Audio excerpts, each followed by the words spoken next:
Welcome to BV9 news bulletin. ముందుగా headlines చూద్దాం. Social media పోస్టులపై సీఎం రేవంత్ రెడ్డి ఫైర్. హద్దు దాటితే గుడ్డలు ఊడదీసి కొడతానని వ్యాఖ్య.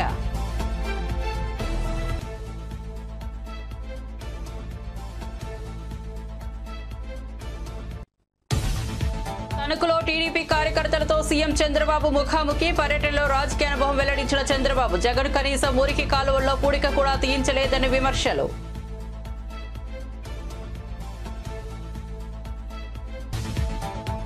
నాయకులు ప్రజల్లోంచి పుట్టాలన్నాడు. ఎమ్మెల్సీని మాత్రం అన్నకు ఇచ్చుకున్నాడన్న అంబటి. జయకేతనం సభలో పవన్ చేసిన వ్యాఖ్యలపై అంబటి ప్రెస్ మీట్. పవన్ ను ఊసరవెల్లితో పోల్చిన అంబటి. పవన్ అవకాశవాద రాజకీయాలు చేస్తున్నారని విమర్శలు.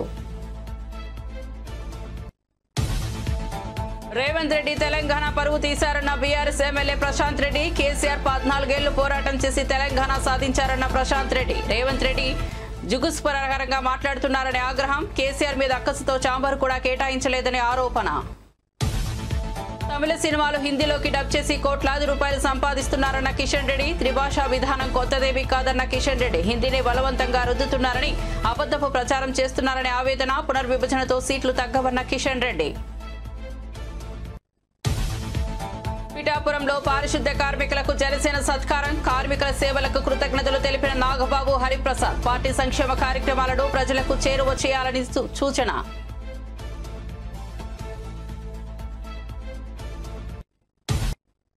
ఇక వార్త వివరాల్లోకి వెళ్తే, అసెంబ్లీ సమావేశాల్లో భాగంగా శనివారం ఉభయ సభల్లోనూ గవర్నర్ ప్రసంగానికి ధన్యవాదాలు తెలిపే తీర్మానంపై సీఎం రేవంత్ రెడ్డి ప్రసంగించారు. 2 గంటల 25 నిమిషాల పాటు మాట్లాడారు. సీఎం రేవంత్ ప్రసంగంలో భాగంగా సోషల్ మీడియాలో పోస్టులపై కన్నెర్ర చేశారు. హద్దు దాటితే కఠిన చర్యలు తీసుకుంటామని హెచ్చరించారు. సోషల్ మీడియాలో భాష చూడండి. కుటుంబ సభ్యులు ఆడబిడ్డల మీద ఇష్టం వచ్చినట్లు పోస్టులు పెడుతున్నారు. ప్రజా జీవితంలో ఉన్నాం కదా అని ఓపిక పడుతున్నా. కాదు అంటే ఒక్కడు బయట తిరగలేడు. మీ అమ్మపై చెల్లిపై ఇలాంటి పోస్టులు పెడితే ఊరుకుంటారా? ఆర్టిస్టులను తెచ్చి పార్టీ ఆఫీసులో పెట్టి వాటిని రికార్డ్ చేసి సోషల్ మీడియాలో పెడితే వాళ్ళ మీద పోలీసులు కేసు కడితే మీకు దుఃఖం వస్తుంది. అసలు ఈ భాష ఆ సోషల్ మీడియాలో పెట్టినట్టు ఒకసారి చూడండి అధ్యక్ష. 2014-15లో కొత్తగా ఎమ్మెల్యేలు ప్రమాణ స్వీకారం చేసినప్పుడు TV9లో ABNలో ఏదో వెటకారంగా ఒక చిన్న సన్నివేశాన్ని వేస్తే వాటిని సంవత్సరం పైన ఈ రాష్ట్రంలో బ్యాన్ చేసిండు అధ్యక్ష. రవి ప్రకాశం జైల్లో పెట్టాను, కృష్ణ మాదిగని జైల్లో పెట్టాను. చాలా మంది జర్నలిస్టులు. ఇవాళ జైలుకు పోయిన అమ్మాయి కూడా SC/ST కేసులు ఆ రోజు ఎస్సీలను అవమానించింది, జైలుకు పోయి వచ్చిన అమ్మాయి. ఎవరు జర్నలిస్ట్ అని నేను అడగదలుచుకున్న అధ్యక్ష. జర్నలిస్టులని వేదిక మీద నుంచి INPR లేకపోతే DAVP ఆమోదించిన పత్రికలు, ప్రసార సాధనాలు, వాళ్ళు ఇచ్చే ID కార్డులు ఉన్నోళ్ళు జర్నలిస్టులా? ఎవడు పడితే వాడు ఏదో ఒక ట్యూబ్ పెట్టుకొని మమ్మల్ని ఇష్ట రాజ్యంగా అధ్యక్ష. ప్రజా జీవితంలో ఉన్నాం కాబట్టి నిజంగా ఓపిక పడుతున్నాం అధ్యక్ష. రక్తం మరుగుతుంది. ఏంది భాష అది అధ్యక్ష?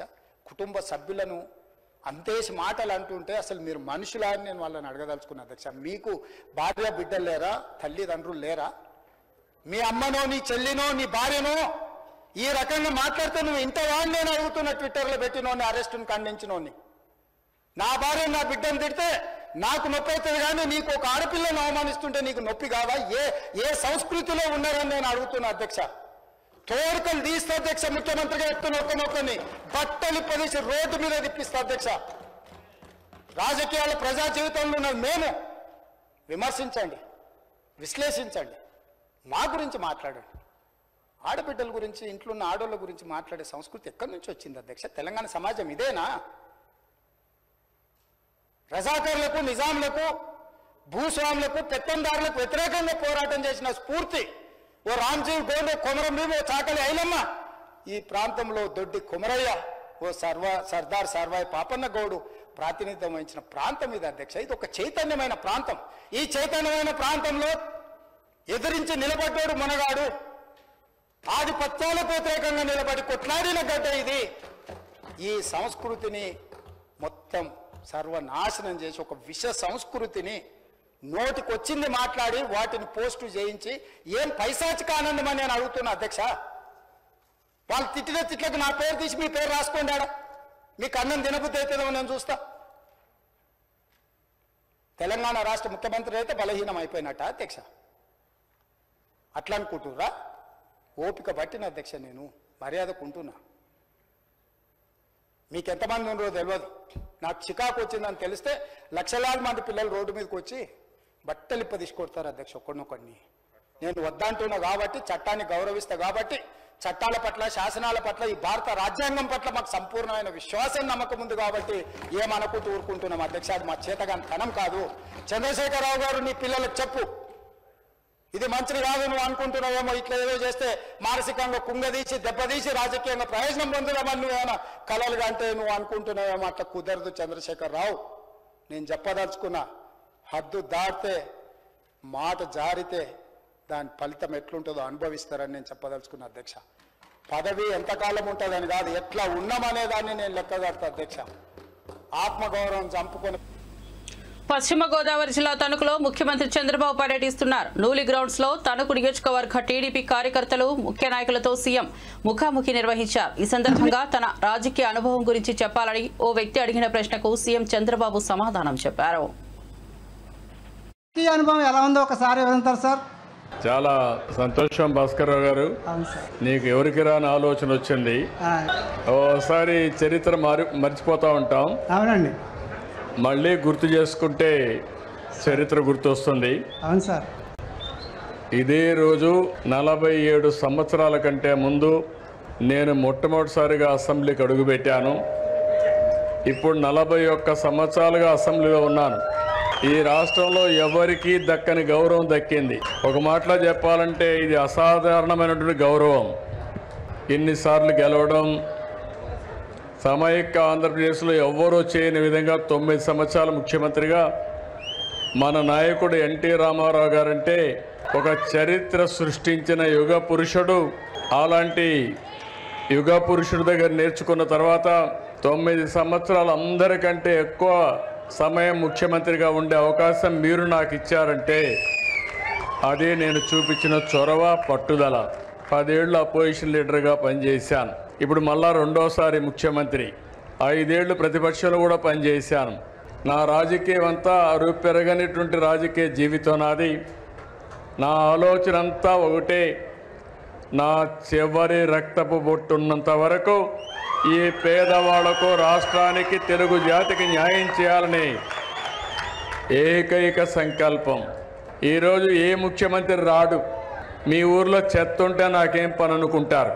ఆ చెత్త వల్ల మీ ఆరోగ్యం ఇబ్బంది అవుతుందనే ఉద్దేశంతోనే మళ్ళీ స్వర్ణాంధ్ర, స్వచ్ఛాంధ్ర దిశగా అడుగులేస్తూ మీలో చైతన్యం తేవడానికి ఇక్కడికి వచ్చాను. అది తమ్ముడు నువ్వు చెప్పింది కరెక్ట్. నా ఒకటే చూస్తారు మీరు, ఇంతవరకు ఎంత పనులు చేశానో రాబోయే 5-10 సంవత్సరాల్లో దానికంటే ధీటుగా పనిచేసి ఈ రాష్ట్రంలో ఉండే ప్రతి ఒక్కరి భవిష్యత్తు బంగారు భవిష్యత్తు చేసే విధంగా అడుగులేస్తా. నేను చేయడానికి సిద్ధంగా ఉన్నాను, కానీ నన్ను ఉపయోగించుకోవడానికి మీరు కూడా సిద్ధంగా ఉండాలి. 2 విధాలు వస్తేనే సాధ్యం. అట్లా కాకుండా మీరు చేయండి, మేము చూస్తూ ఉంటామంటే మొయిరాని భారం నా మీద. జనసేన అధ్యక్షులు ఉప ముఖ్యమంత్రి పవన్ కళ్యాణ్ సూచన మేరకు పిఠాపురంలో పారిశుద్ధ్య కార్మికులను సత్కరించారు. ఈ కార్యక్రమంలో పార్టీ ప్రధాన కార్యదర్శి ఎమ్మెల్సీ నాగబాబు, శాసనమండలి ప్రభుత్వ పిడుగు హరిప్రసాద్ పాల్గొన్నారు. కార్మికుల సేవలకు కృతజ్ఞతలు తెలిపిన వారు ప్రభుత్వ సంక్షేమ కార్యక్రమాలను అందరికీ చేరువ చేయాలని ఆశించారు.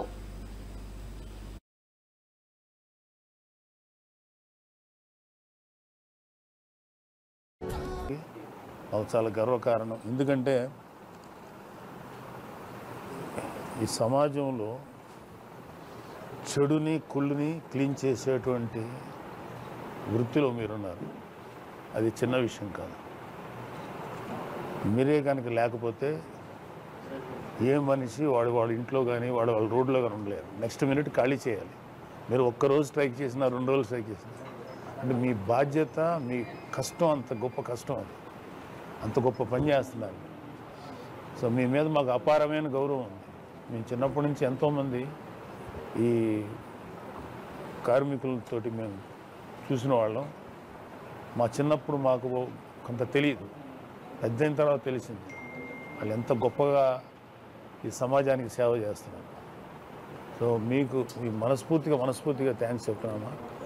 మీరు మాకే కాదు, ఈ సమాజంలో ప్రతి ఒక్కళ్ళకి, వెనకాల ఉన్న ప్రతి ఒక్కళ్ళకి మనసులో ఎటువంటి చిరాకు ఏమీ లేకుండా ఎంత మనస్ఫూర్తిగా మీరు చేస్తారంటే మీరు చేసే సేవ నాకు తెలిసి సమాజంలో ఏ వృత్తిలోనూ ఇంత గొప్ప సేవ చేయరు. సో మిమ్మల్ని గౌరవించుకోవడం అనేది మాకు చాలా గర్వకారణం. ఇదిగో మా కార్యకర్తలు, మా ఎమ్మెల్సీ గారు, ఇదిగో మా కాకినాడ డెవలప్మెంట్ అర్బన్ ప్రెసిడెంట్ గారు, చైర్మన్ గారు, మా టిడ్కో చైర్మన్ గారు, మా మర్రెడ్డి గారు, మీ అందరం కూడా మిమ్మల్ని గౌరవించుకోవడం అనేది మాకు చాలా గర్వకారణం. సో థ్యాంక్స్ అమ్మా. ఎప్పుడూ మీరు మిమ్మల్ని ఎప్పుడూ మా మనసులోనే ఉంచుకుంటాం. ఎందుకంటే ఈ వర్కింగ్ ఈ పర్టికులర్గా వారసత్వ కార్మికులు అనేది నిజంగా లోపల ఎంతోసారి ఎలాగ అంత కష్టపడి చేస్తారు వీళ్ళు, అంత కష్టమైన పని ఎంత చేస్తున్నారు, ఇంకా శారీరకమైన కష్టం చేయొచ్చు. అన్ని రకాల దుర్గంధాలని మీరు భరించి సమాజానికి మంచి చేస్తారు. ఇంతకంటే గొప్ప సేవ మీకు కొట్టలేదు. మీకు కానీ మీ పిల్లలకు కానీ అందరికీ మంచి జరగాలమ్మా. మీకు ఏ విధమైన సహాయ సహకారం కావాలన్నా మా వైపు చూడండి, మేము ఉన్నాం, మీకు మనస్ఫూర్తిగా మేము సహకరిస్తాం. పిఠాపురం మండలం చిత్రాలలో జరిగిన జనసేన ఆవిర్భావ సభలో పవన్ కళ్యాణ్ చేసిన వ్యాఖ్యల పట్ల వైసీపీ నేత అంబటి రాంబాబు ప్రెస్ మీట్ నిర్వహించారు. ఈ వీడియో సమావేశంలో ఆయన మాట్లాడుతూ పవన్ కళ్యాణ్ ఊసరవెల్లి లాంటి వాడని, అవకాశవాద రాజకీయాలు చేస్తున్నాడని విమర్శించారు.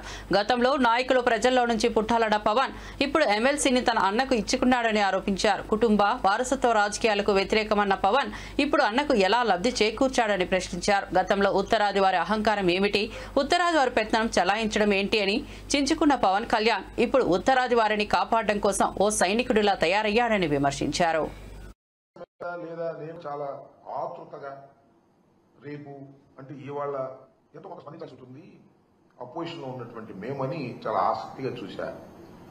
ఆసక్తిగా చూసిన తర్వాత నాకు అర్థమైంది అసలు ఆయన ఏం చెప్పాలనుకున్నాడు, ఏమి చెప్పాడు నాకు అర్థం కాకపోతే అర్థం కాపోయింది, రాజకీయ విశ్లేషకులకు అర్థం కాకపోతే అర్థం కాపోయింది, జన సైనికులకు అర్థం కాకపోతే అర్థం కాకపోయింది, కనీసం ఆయనకైనా అర్థమైందా అనేది నాకు అర్థం కాదు.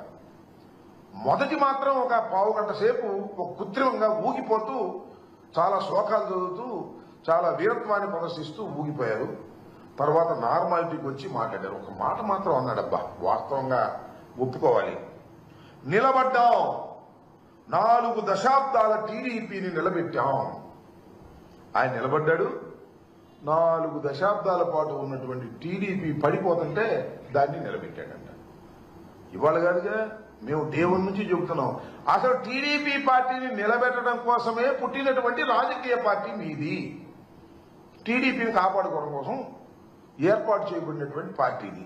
2014 మార్చిలో జస్ట్ బిఫోర్ ఎన్నికలప్పుడు దీన్ని ప్రారంభించి ఒక బి టీమ్ గా చంద్రబాబు నాయుడు గారు వదిలారు. కాపులందరినీ కట్టగట్టి, ఎందుకంటే డైరెక్ట్ గా చంద్రబాబు నాయుడు గారి కాపుల్ని చేతుల్లోకి తీసుకోలేడు. ఈ రాష్ట్రంలో ఉన్నటువంటి కులాల చరిత్ర అలాంటిది. చంద్రబాబు నాయుడు గారు తెలుగుదేశం పార్టీ కాపు సామాజిక వర్గం మీద అనేకమైనటువంటి దుశ్చర్యలు చేసినటువంటి సమాజం ఆంధ్ర రాష్ట్రంలో ఉంది. అందులో డైరెక్ట్ గా ఆయనతో మాట్లాడలేరు కాబట్టి కాపులతో పవన్ కళ్యాణ్ గారిని అక్కడ పెట్టి ఆయన నుండి అట్రాక్ట్ చేసి తద్వారా తన వైపు మరలించుకోవాలనేటువంటి ఒక ప్రయత్నంలో భాగంగానే జనసేన పార్టీ ఆవిర్భవించింది అనేది ఇవాళ మేము కొత్తగా చెప్పటంలా, డే 1 నుంచి చెబుతున్నటువంటి అంశమని ఈ సందర్భంగా నేను మనవి చేస్తున్నా. ఆ ప్రక్రియలోనే చంద్రబాబు నాయుడు గారికి ఎప్పుడు ఆపద వచ్చినా కాపులు తీసుకెళ్లి లింక్ చేయడానికి ఏర్పాటు చేయబడినటువంటి ఒక రాజకీయ పార్టీగా ముద్రపడినటువంటి రాజకీయ పార్టీ. అందువల్లే చంద్రబాబు నాయుడు గారిని నిలబెట్టడానికి ప్రయత్నం చేశారు.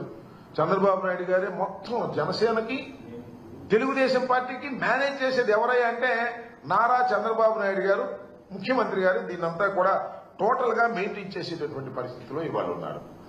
దీనిలో ఒక మాట అన్నారు పవన్ కళ్యాణ్ గారు, 100% స్ట్రైక్ రేట్. ఏంటి 100% స్ట్రైక్ రేట్? నాకు అర్థం కాలేదు. మీరు ఒక్కళ్ళే వచ్చారు 100% స్ట్రైక్ రేట్ కి. 21 సీట్లు పోటీ చేశారు, 21 సీట్లు మీరు గెలిచారు. అందువల్ల మీరు 100% స్ట్రైక్ రేట్ అని అనుకుంటే ఎలాగా అంటున్నా? అది బలం కాదు నాయన. 2 పార్టీల యొక్క మద్దతు నీకు వాపుగా కనపడి నీకు 21 వచ్చినాయి. అది రాష్ట్ర ప్రజల దురదృష్టం వల్ల వచ్చిందని నేను మనవి చేస్తున్నా. 21 సీట్లు గెలుచుకొని ఇది నాకు స్ట్రైక్ రేట్ అద్భుతం అమోఘం అనేటువంటి మాట మాట్లాడుతున్నారు. శభాష్ అయ్యా, నేను మాట చెప్తాను. ఏమండి పవన్ కళ్యాణ్ గారు, కొన్నిదల పవన్ కళ్యాణ్ గారు, మీ డయాస్ మీద 21 మంది శాసనసభ్యులు ఉన్నారు, 2 పార్లమెంట్ సభ్యులు ఉన్నారు. అసలు మీ వాళ్ళు ఎవరు చెప్పండి నాకు. మీ పార్టీలో వచ్చిన వాళ్ళు ఎవరు? చంద్రబాబు నాయుడు గారి దగ్గర టికెట్ లేకపోతే పంపిస్తే వాళ్ళకి టికెట్ ఇచ్చావు. మేము రిజెక్ట్ చేసిన బ్యాచ్ కొంతమంది టికెట్ ఇచ్చావు. నీ సొంత మనుషులు, నీ పార్టీ మనుషులు ఎవరున్నారు? ఎవరు లేరు. గాలి కొట్టుకొచ్చిన వాళ్ళని కొంతమందిని పెట్టుకున్నావు. నీ అదృష్టం బాగుంది, గాలి కొట్టింది, గెలిచావు. ఇది జరిగినటువంటి అంశం. 100% స్ట్రైక్ రేట్ అనేటువంటి మాట మాట్లాడుతున్నావు. అసలు నీకున్నటువంటి 22 శాసనసభ్యుల్లోనూ 21 శాసనసభ్యుల్లోనూ తెలంగాణ ముఖ్యమంత్రి రేవంత్ రెడ్డి జుగుప్సాకరంగా మాట్లాడి తెలంగాణ పరువు తీశారని మాజీ మంత్రి బీఆర్ఎస్ ఎమ్మెల్యే ప్రశాంత్ రెడ్డి అన్నారు. అసెంబ్లీ మీడియా పాయింట్ వద్ద ఆయన మీడియాతో మాట్లాడుతూ కేసీఆర్ 14 ఏళ్లు పోరాటం చేసి తెలంగాణ రాష్ట్రాన్ని సాధించారని, 10 ఏళ్లు ముఖ్యమంత్రిగా పనిచేసి తెలంగాణను దేశంలోనే అగ్రస్థానంలో నిలిపారని అన్నారు. రేవంత్ రెడ్డి మాత్రం పరువు తీస్తున్నారని మండిపడ్డారు. ఆ రోజు అధికార పార్టీలో ఉన్నటువంటి పదవుల్ని త్యాగం చేసి తెలంగాణ మలిదశ ఉద్యమాన్ని టీఆర్ఎస్ పార్టీ ఏర్పాటు చేసి అలుపెనగని పోరాటం చేసి తదనంతరం ఉద్యమ ప్రస్థానంలో ఎన్నోసార్లు ఎంపీ పదవులకు, చివరికి దేశంలో అత్యున్నతమైనటువంటి కేంద్ర మంత్రి పదవికి కూడా రాజీనామా చేసి పదవుల్ని త్యాగం చేసి పోరాడి 14 సంవత్సరాలు మడమదిప్పని పోరాటం చేసి తెలంగాణ రాష్ట్రం సాధించినటువంటి వ్యక్తి కేసీఆర్ని, అట్లనే తెలంగాణ రాష్ట్రం ఏర్పాటైన తర్వాత 10 సంవత్సరాలలో తెలంగాణ రాష్ట్రాన్ని దేశంలో అనేక రంగాల్లో అగ్రభాగంగా నిలబెట్టినటువంటి వ్యక్తి కేసీఆర్ని, గొప్ప నాయకుడైనటువంటి కేసీఆర్ని మొన్న ముఖ్యమంత్రి రేవంత్ రెడ్డి గారు స్ట్రెచ్చర్ మీదకి పోతామని, తర్వాత మార్చురీకి పోతామని ఒక నీచమైన కుసంస్కారిగా శత్రువు చావును కూడా కోరుకోరు మన సమాజంలో. అటువంటి వ్యక్తి అయినటువంటి కేసీఆర్ గారు చావును కోరుతూ ఒక అసభ్యంగా జగుస్పాకరంగా మార్చరీకి పోతావో అన్న మాటలు మాట్లాడి తెలంగాణ సమాజం యొక్క పరువుని బజారుకీడ్చినటువంటి ముఖ్యమంత్రి వారి మాటలకు నిరసనగా ఈరోజు గవర్నర్ గారి ప్రసంగంపై ధన్యవాద తీర్మానంపై రిప్లై ఇచ్చే ముఖ్యమంత్రి గారి రిప్లైకి బీఆర్ఎస్ పార్టీ శాసనసభ పక్షం ఆయన రిప్లైని బహిష్కరించింది అని చెప్పి నేను మీ ద్వారా తెలంగాణ సమాజానికి మనవి చేస్తా ఉన్నా. రాష్ట్రంలో విద్యాశాఖపై ప్రభుత్వం దృష్టి పెట్టలేదని బీఆర్ఎస్ ఎమ్మెల్యే పల్లా రాజేశ్వరరెడ్డి విమర్శించారు. శాసనసభలో ఆయన మాట్లాడారు. పల్లా వ్యాఖ్యలపై డిప్యూటీ సీఎం బట్టి విక్రమార్క స్పందిస్తూ ఆయన వాస్తవాలు తెలుసుకుని మాట్లాడాలన్నారు. 100 ఏళ్ల చరిత్ర ఉన్న ఉస్మానియా వర్సిటీకి తొలిసారి దళిత వీసీని నియమించినట్లు వివరించారు. మహిళా వర్సిటీని మీరు ఎప్పుడైనా వెళ్లి చూశారా అని ప్రశ్నించారు. ఆ వర్సిటీకి వీరనారి చాకలి ఐలమ్మ పేరు పెట్టినట్లు గుర్తు చేశారు. యువతకు నైపుణ్యాలు పెంచేందుకు యంగ్ ఇండియా స్కిల్ యూనివర్సిటీని ప్రారంభించినట్లు పేర్కొన్నారు. మరి వారే ఇలా ఆర్థిక శాఖ మంత్రి అయినరు, వారు యూనివర్సిటీ నుంచి వచ్చిన వాళ్ళు. వీరు వచ్చిన 15 నెలల నుంచి కూడా ఏ యూనివర్సిటీకి కానీ ఏ ఎడ్యుకేషన్ డిపార్ట్మెంట్ కానీ ఎవరు కూడా ఒక్క రూపాయి రాలే, ఒక్క ఇటుక పెట్టలే, ఒక్క రిక్రూట్మెంట్ స్కూల్ ఎడ్యుకేషన్ లో కొన్ని జరిపినారు అధ్యక్ష. అంతే తప్ప కానీ ఎక్కడ చేయలేదు. దయచేసి విద్యాశాఖ మంత్రులుగా ఉన్న ముఖ్యమంత్రిగా నేను విజ్ఞప్తి చేస్తున్నాం, ఇది అందరూ కూడా ఆలోచించి. సార్, నేను పల్లా రాజేశ్వరరెడ్డి గారు ఎడ్యుకేషనల్ ఇన్స్టిట్యూషన్స్ నడుపుతారు, చదువుకున్నవారు, వాస్తవాలకు కొంచెం దగ్గరగా మాట్లాడతారని ఆశించాను అధ్యక్ష. వారు మాట్లాడాలని కూడా కోరుకుంటున్నాను. ఎందుకంటే వారు కొంత లెఫ్ట్ ఆర్గనైజేషన్స్లో కూడా గతంలో పనిచేశారు. కొంత వాస్తవాలు చెప్తే మేము కూడా ఏమైనా పనికి వచ్చామంటే వాడుకుంటాం అనుకున్నాం. కానీ మరీ ఇంత బ్లేటెంట్గా ముఖ్యమంత్రి గారు విద్యాశాఖ చూస్తున్నారు, వారి సమయం లేదు, ఏమి పట్టించుకోవట్లేదు అని అంటున్నారు. ఇది కరెక్ట్ కాదు అధ్యక్ష. ఒకవేళ మీరు పనిచేసినటువంటి ముఖ్యమంత్రి గారు ఆ రకంగా ఉంటారు కాబట్టి అందరూ అట్లాగే ఉంటారని మీరు భావిస్తే అది కరెక్ట్ కాదు అధ్యక్ష. ఆ ముఖ్యమంత్రి గారు, నేను అధ్యక్ష, వారు ఎడ్యుకేషన్ శాఖ చూస్తూ ఉంటారు. మేమందరం ఈరోజు గర్విస్తూ ఉన్నాం. ఎడ్యుకేషన్ శాఖను వారు చూస్తూ ఈరోజు అధ్యక్ష 11,000 మంది టీచర్స్ రిక్రూట్మెంట్ డిఎస్సి 10 సంవత్సరాలు మీ సమయంలో రిక్రూట్ చేయకపోతే వారు ప్రత్యేకంగా శ్రద్ధ తీసుకొని మొదట డిఎస్సిని ప్రకటించడమే కాదు, రిక్రూట్మెంట్ చేసి అపాయింట్మెంట్ లెటర్స్ ఇచ్చి మళ్ళీ తర్వాత భవిష్యత్తులో కూడా ఖాళీగా ఉంటే ఇంకొక 5 నుంచి 6,000 మంది టీచర్స్ రిక్రూట్ చేస్తామని ప్రకటించారు. This is what it shows how serious the CM is taking care of it. 22,000 మందికి అధ్యక్ష ప్రమోషన్స్ ఇచ్చి 10 సంవత్సరాలు విద్యాశాఖను నిర్వీర్యం చేసి మీరు ఎవరు పట్టించుకోకపోతే టీచర్స్ని 22,000 మందికి ప్రమోషన్స్ ఇచ్చి వాళ్ళందరికీ మోరల్ బూస్ట్ ఇచ్చి పేద పిల్లలు చదువుకునే పాఠశాల బాగా విద్యాబుద్ధులు నేర్పించండి అని చెప్పి వాళ్ళకి ప్రోత్సహించారు అధ్యక్ష. 36,000 మంది టీచర్స్కి 10 సంవత్సరాల నుంచి ఎదురు చూస్తున్నటువంటి వాళ్ళు పట్టించుకోకపోతే సీరియస్గా ఎక్సర్సైజ్ చేసి అన్ని సంఘాల్లో పిలిచి 36,000 మంది టీచర్స్ని ట్రాన్స్ఫర్ చేశారు అధ్యక్ష. అంతెందుకు అధ్యక్ష, ఈ రాష్ట్రంలో ఉన్నటువంటి యూనివర్సిటీస్ని పూర్తిగా మీరు గాలికి వదిలేస్తే సామాజిక యాంగిల్లో కూడా ఆలోచన చేసి విద్యాబుద్ధులు నేర్పేటువంటి యూనివర్సిటీస్ అన్నింటిలో అందరికీ సమానమైన సామాజిక న్యాయం కూడా చేయాలన్నటువంటి ఆలోచనతో 12 మంది వైస్ ఛాన్సలర్స్ని సమాజంలో ఉన్నటువంటి అత్యంత వెనుకబడి ఉన్నటువంటి వర్గాల నుంచి కూడా తీసుకొని ఈరోజు వీసీలు నియమించడమే కాకుండా మనం అందరం గర్వకారణంగా చూసేటువంటి ఉస్మానియా యూనివర్సిటీ లాంటి యూనివర్సిటీకి మొట్టమొదటిసారి ఒక దళిత వీసీని నియమించి ఈరోజు కమిట్మెంట్ ఏంటో చూపించారు అధ్యక్ష.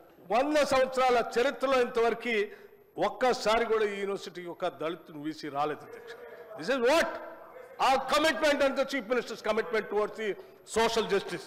అధ్యక్ష, అంతెందుకు ఇంకా ఈ సమాజంలో ఉన్నటువంటి ఈ పేద బడుగు బలహీన వర్గాలకు సంబంధించినటువంటి మధ్యతరగతి కుటుంబాలకు సంబంధించిన బిడ్డలు బాగా చదువుకోవాలనేటువంటి ఆలోచనతో 10 సంవత్సరాలు మీరు పట్టించుకోకపోతే కూడా 40% డైట్ ఛార్జెస్ ఒకటేసారి పెంచి 40% డైట్ ఛార్జెస్ 10 సంవత్సరాలు పట్టించుకోలేదు అధ్యక్ష, గాలికి వదిలేశారు. 200% కాస్మెటిక్ ఛార్జెస్ పెంచారు. 200% కాస్మెటిక్ ఛార్జెస్ ఆడపిల్లలను దృష్టిలో పెట్టుకొని వాళ్ళు యుక్త వయసు పెరిగేటువంటి ఆడపిల్లల అవసరాలు చాలా ఉంటాయి, మనం ఇట్లా వదిలేస్తే మంచిది కాదని ఆలోచించి ఎట్ ఏ టైం బహుశా ఈ రాష్ట్ర చరిత్రలో ఎప్పుడు తమిళ భాషలో తీసిన సినిమాలో హిందీలోకి డబ్ చేసి నిర్మాతలు కోట్లాది రూపాయలు సంపాదిస్తున్నారని కేంద్ర మంత్రి కిషన్ రెడ్డి అన్నారు.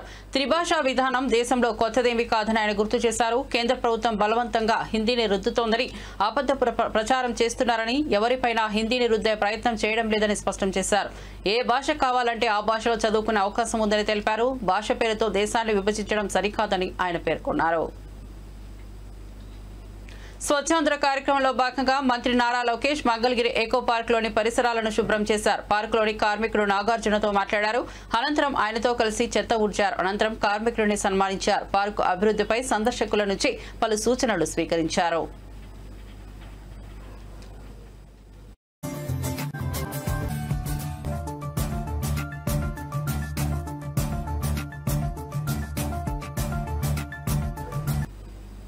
బాలినేని శ్రీనివాసరెడ్డిపై ఒంగోలు నియోజకవర్గ ఇన్ఛార్జ్ చుండూరి రఘుబాబు తీవ్ర వ్యాఖ్యలు చేశారు. నిజాలు చెబుతానంటూ బాలినేని చెప్పేదంతా అబద్ధమని విమర్శించారు. వైవి సుబ్బారెడ్డి రాజశేఖర రెడ్డిని బ్రతిమిలాడి టికెట్ ఇప్పించారని, ఆ విధంగానే ఆయన రాజకీయాల్లోకి వచ్చారని ఆరోపించారు. మంత్రి పదవి త్యాగం చేశారని చెప్పుకోవడం పెద్ద అబద్ధమని, రోషయ్య సీఎంగా ఉన్నంతకాలం మంత్రిగా కొనసాగి కిరణ్ కుమార్ రెడ్డి తన మంత్రివర్గంలోకి తీసుకుపోమని తెలిసిన తర్వాత జగన్ వైపు చేరినట్లు తెలిపారు.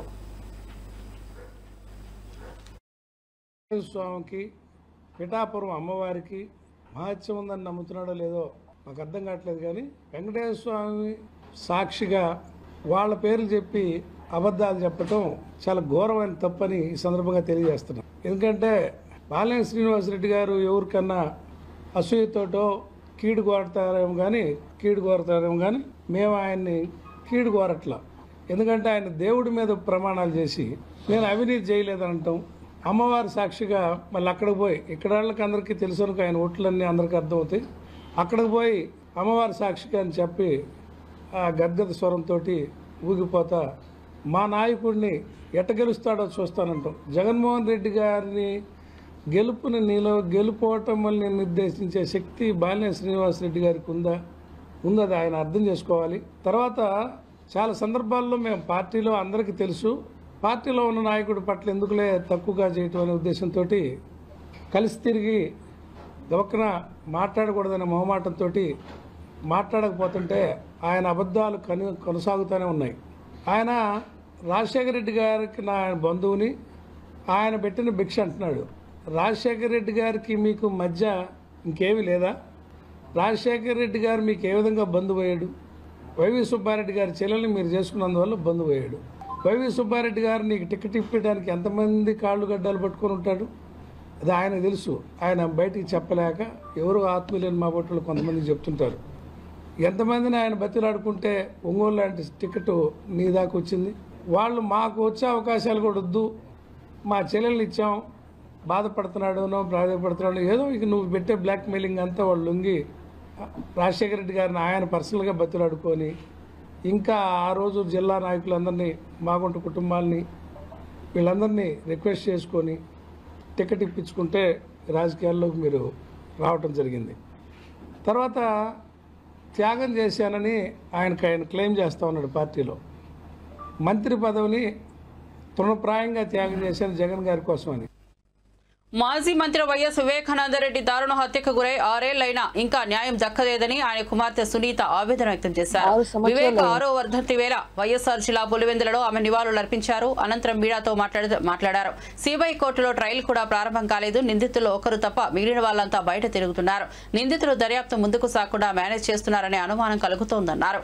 ఈ కేసులో సాక్షులు అనుమానాస్పద స్థితిలో మృతి చెందుతున్నారు. సాక్షుల వాంగ్మూలాలు వెనక్కు తీసుకోవాలని నిందితుల్లో కొందరు బెదిరిస్తున్నారని సునీత ఆరోపించారు. అయింది. నాన్నగారు వైఎస్ వివేకానంద రెడ్డి గారు హత్య జరిగి 6 సంవత్సరాలుగా పోరాడుతున్నాం న్యాయం కోసం. ఈ 6 సంవత్సరాల్లో ఎంత పోరాడినామో అందరూ చూస్తున్నారు. ఈ రోజు చూస్తే పరిస్థితి ఒక్కరు తప్ప వీళ్ళందరూ బయట లక్షణంగా బ్రతుకుతున్నారు. అక్యూస్ అందరూ బయట ఉన్నారు. ఇన్వెస్టిగేషన్ ఆగిపోయింది. ట్రయల్ మొదలు పెట్టట్లేదు. న్యాయం వస్తుందా? ఈ దారుణమైన హత్య గురించి ఇంతగా పోరాడుతున్నాము. వైఎస్ వివేకానంద రెడ్డి గారికి ఇంత అన్యాయం జరిగితే న్యాయం జరగలేదు, మరి ఇంకొకరికి ఎలా న్యాయం జరుగుతుందని అనుకుంటాము. ఎవరైతే నిందితులు అని చెప్పబడ్డారో వాళ్ళకంటే ఎక్కువ శిక్ష మాకు మా కుటుంబానికి ఎక్కువ పడుతున్నట్లుగా ఉంది. ఇది న్యాయం అసలు, కానీ ఖచ్చితంగా న్యాయం జరుగుతుందన్న నమ్మకం అయితే ఉంది. సిబిఐ వాళ్ళు మళ్ళీ ఇన్వెస్టిగేషన్ మొదలు పెడతారు అని అనుకుంటున్నాను. ఐఎమ్ హోపింగ్ కోర్టు వాళ్ళకి ఖచ్చితంగా ఇది చేస్తారని ఆశిస్తున్నాను. వాళ్ళని ప్రాధాన్యపడుతున్నాను. నాకు తెలిసి అయితే చాలా లోపాలు జరిగాయి, ఇన్వెస్టిగేషన్ లో జరిగాయి, ప్లస్ ట్రయల్ లో జరుగుతున్నాయి. ట్రయల్ మొదలే పెట్టట్లేదు. Accused know how to manage the system. వాళ్ళకి ఎట్లా సిస్టమ్ ని బైపాస్ చేయాలో, ఎట్లా మేనేజ్ చేయాలో తెలుస్తున్నట్లుంది. కాబట్టి ఇంకా ఎందుకు మనకి ఇట్లా న్యాయం జరగకుండా ఉంది. కానీ పోరాటం అయితే జరుగుతుంది. చూద్దాం, let us see where it goes. Support అయితే ఇస్తాము అని చెప్పారు, కానీ ఎంత మటుకు చేయగలుగుతారు ఇది స్టేట్ గవర్నమెంట్ పరిధిలో లేదు ప్రస్తుతానికి. కానీ విట్నెసెస్ అందరూ ఇక్కడే ఉన్నారు. చనిపోతున్నది పరిస్థితి కూడా చూస్తున్నాము. విట్నెసెస్ అని జాగ్రత్త పరచుకోవాలి, అక్యూస్డ్ జాగ్రత్త పరచుకోవాలి, లేకపోతే జస్టిస్ అనేది ఎట్లా వస్తుంది? ఎవరైతే దీంట్లో విట్నెస్ గా ఉన్నారు, ఎవరైతే దీంట్లో నిందితులుగా ఉన్నారు, అందరి బాధ్యత ఇప్పుడు స్టేట్ గవర్నమెంట్ మీద ఉంది. వీళ్ళందరినీ జాగ్రత్తగా వాళ్ళ హెల్త్ సంగతి చూసుకోవాలి, వాళ్ళ సేఫ్టీ గురించి చూసుకోవాలి, లేకపోతే జస్టిస్ అనేదానికి న్యాయమే లేదు. అదే కాకుండా చాలా మంది విట్నెసెస్ హోస్టైల్ అవుతున్నారు, విట్నెసెస్ మీద ప్రెషర్ పెడుతున్నారు, మీ స్టేట్మెంట్స్ వెనక్కి తీసుకోండి అని. అట్లాంటివి కూడా జరగకూడదు. ఇప్పటికి చాలా ఇన్సిడెంట్స్ జరిగినాయి, సస్పిషియస్ డెత్స్ ఉన్నాయి, అవన్నీ కూడా ఆగాలి. అవి ఎందుకైతున్నాయి? అబ్స్ట్రక్షన్, జస్టిస్ ప్రాసెస్ లో ఈ అబ్స్ట్రక్షన్ అనేది జరగకూడదు. ఆ ప్రికాషన్స్ తీసుకునేదానికి we have to get support. Annamayya జిల్లా రాజంపేట మండలం ఊటుకూరు గ్రామంలో ఉన్న భక్త కన్నప్ప ఆలయాన్ని సినీ హీరో మంచు విష్ణు దర్శించుకున్నారు. తాను నటించిన భక్త కన్నప్ప ఏప్రిల్ 25న విడుదల కానున్న సందర్భంగా చిత్ర బృందంతో కలిసి ప్రత్యేక పూజలు నిర్వహించారు. విష్ణుకు ఆలయ నిర్వాహకులు, ఊటుకూరు గ్రామస్తులు ఘన స్వాగతం పలికారు. నిర్వాహకులతో చర్చించి ఆలయ అభివృద్ధికి సహకరిస్తానని విష్ణు తెలిపారు.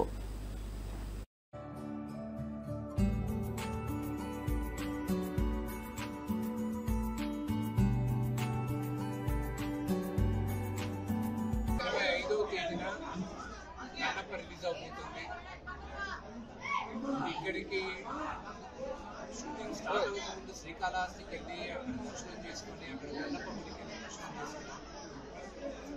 ఆయన జన్మస్థలానికి ఆయన ఊరికి రావాలని ఎన్నో రోజులుగా అనుకుంటున్నా.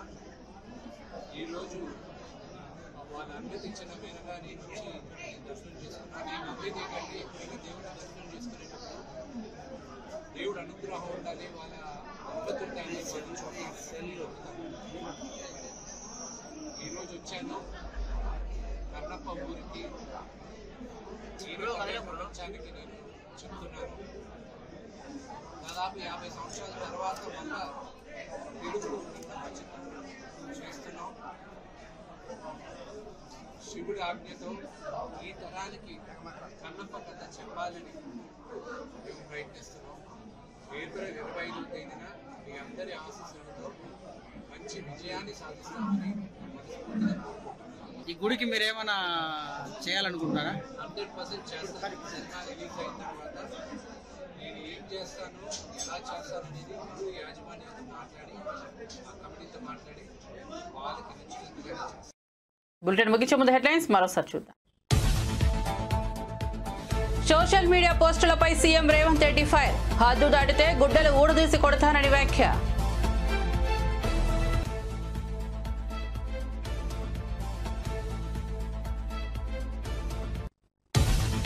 తణుకులో టీడీపీ కార్యకర్తలతో సీఎం చంద్రబాబు ముఖాముఖి. పర్యటనలో రాజకీయ అనుభవం వెల్లడించిన చంద్రబాబు. జగన్ కనీసం మురికి కాలువల్లో పూడిక కూడా తీయించలేదని విమర్శలు.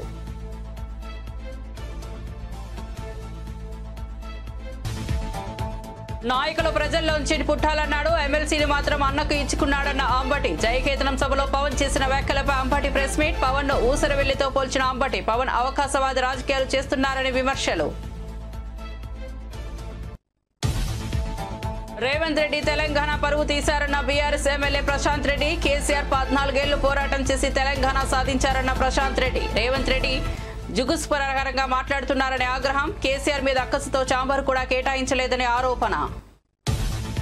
తమిళ సినిమాలు హిందీలోకి డబ్ చేసి కోట్లాది రూపాయలు సంపాదిస్తున్నారన్న కిషన్ రెడ్డి. త్రిభాషా విధానం కొత్తదేమీ కాదన్న కిషన్ రెడ్డి. హిందీని బలవంతంగా రుద్దుతున్నారని, అబద్ధపు ప్రచారం చేస్తున్నారనే ఆవేదన. పునర్విభజనతో సీట్లు తగ్గవన్న కిషన్ రెడ్డి.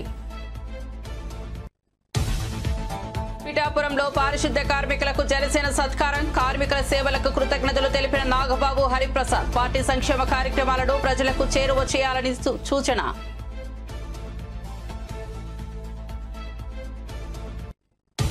ఇవి బులెటిన్ విశేషాలు. చూస్తూనే ఉండండి BV9 న్యూస్.